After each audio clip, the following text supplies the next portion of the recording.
یاد رکھیے کہ رزق کی بے ادبی کرنے سے رزق ناراض ہوتا ہے، اور یہ ہمیں سکھایا گیا ہے کہ جس دروازے سے رزق ناراض ہو جائے تو پلٹ کے وہاں نہیں آتا۔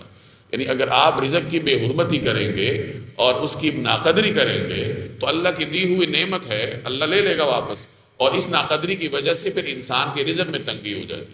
تو یہ جو گھروں میں خاص طور پر دعوتوں میں کھانا ضائع کیا جاتا ہے، اس سے گریز کرنا چاہیے۔ بے شک کھانا کسی اور کا ہے، لیکن ضائع کرنے کا عمل تو میں یا آپ کر رہے ہیں، تو ناقدری بھی میں اور آپ کر رہے ہیں، تو اس کا وبال بھی مجھے اور آپ کو ہوگا، میزبان کو تو نہیں ہوگا۔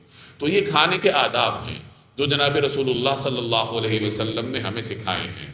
اسی طرح اگر کوئی آدمی کسی لذیذ چیز کی خواہش کرتا ہے تو شریعت نے اس پر کوئی پابندی نہیں لگائی۔ میں نے پہلے عرض کیا کہ شریعت نے ہمیں اعتدال سکھایا ہے۔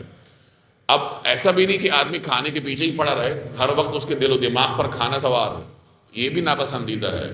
اور ایسا بھی نہیں کہ ایک آدمی بالکل اتنا خشک ہو جائے کہ کسی چیز کے اظہار کو ہی ناپسندیدہ سمجھنے لگے، تو اس چیز کی بھی شریعت نے اجازت نہیں دی۔